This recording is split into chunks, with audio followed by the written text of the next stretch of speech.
बहुत प्राचीन समय की बात है। भारतवर्ष के एक समृद्ध राज्य में एक युवा योद्धा रहता था, आर्यन। शरीर से वह बलवान था, हाथों में तलवार थी और आंखों में आग। आर्यन का मानना था, जो जोर से बोलता है, जो क्रोध में डर पैदा करता है, वही सबसे शक्तिशाली होता है।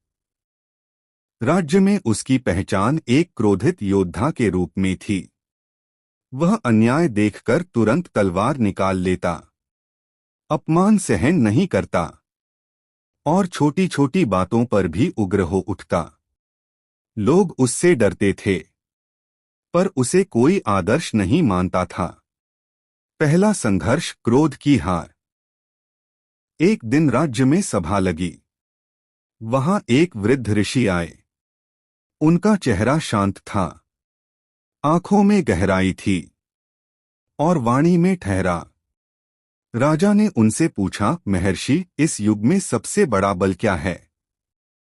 ऋषि मुस्कुराए और बोले, शांति। यह सुनते ही आर्यन हंस पड़ा। उसने जोर से कहा, शांति? जब शत्रु तलवार उठाए तब शांति किस काम की?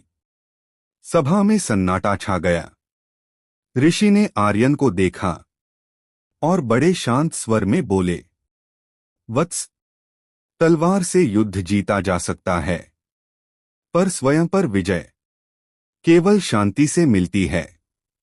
आर्यन को यह बात चुभ गई। उसका अहंकार जाग उठा। उसी रात वह राज्य की सीमा पर गश्त कर रहा था। अचानक कुछ डाकुओं ने गांव पर हमला कर दिया।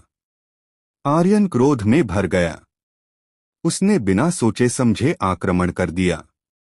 डाकुओं को तो हरा दिया गया, पर क्रोध में आर्यन ने एक निर्दोष किसान को भी घायल कर दिया। जब उसे अपनी गलती का एहसास हुआ, तब बहुत देर हो चुकी थी। अंदर का युद्ध। उस रात आर्यन सो नहीं पाया।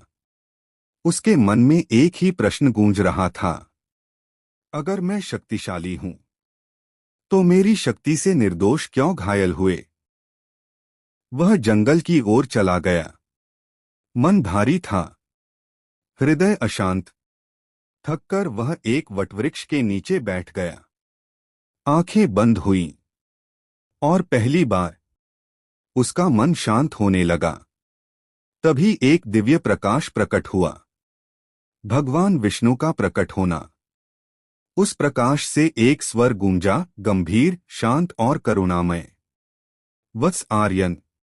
आर्यन ने आंखें खोलीं। उसके सामने भगवान विष्णु खड़े थे, शंख, चक्र, गदा और पद्म के साथ, मुख पर असीम शांति। आर्यन कांप गया। वह भूमि पर गिर पड़ा।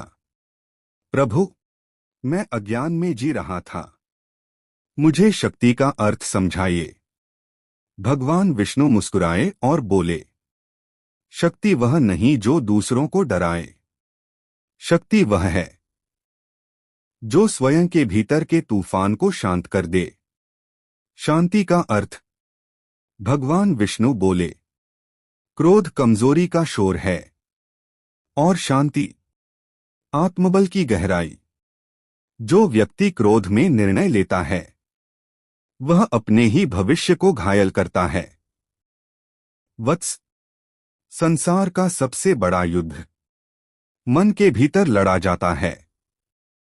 आर्यन की आंखों से आंसू बहने लगे।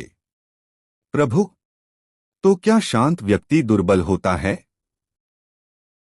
भगवान विष्णु ने शंख उठाया और बोले, नहीं, शांत व्यक्ति ही सबसे शक्तिशाली होता है। वह अपमान सहता है, पर आत्मसम्मान नहीं खोता। वह उत्तर दे सकता है, पर मौन को चुनता है। वह क्रोध कर सकता है, पर करुणा को अपनाता है। विष्णु का उदाहरण। भगवान विष्णु बोले, जब समुद्र मंथन हुआ, विष निकला। यदि शिव शांत न रहते, तो सृष्टि नष्ट हो जाती। जब प्रहलाद पर अत्याचार हुआ, उसकी शांति ने ही नारसिंह को प्रकट किया।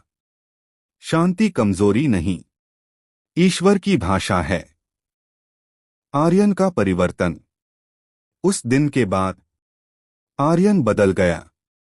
अब वह युद्ध से पहले सोचता, उत्तर देने से पहले रुकता, और क्रोध आने पर स्वयं को संभालता। लोगों ने देखा जो योद्धा कभी डर का प्रतीक था, अब न्याय और धैर्य का प्रतीक बन गया। शत्रु उससे भयभीत नहीं थे, वे उसका सम्मान करने लगे। अंतिम संदेश भगवान विष्णु की वाणी। कहानी के अंत में भगवान विष्णु की वाणी गूंजती है। स्मरण रखो मानव, जो व्यक्ति अपने मन को जीत लेता है वह संसार जीत सकता है। शांत रहना हार नहीं, यह सबसे ऊंची विजय है। शांत व्यक्ति कभी टूटता नहीं, वह दूसरों को भी जोड़ने की शक्ति रखता है। निष्कर्ष, शोर कमजोरी है, शांति शक्ति है। क्रोध पल भर का होता है, पर शांति जीवन बदल देती है। और यही कारण है कि शांत व्यक्ति ही सबसे शक्तिशाली होता है।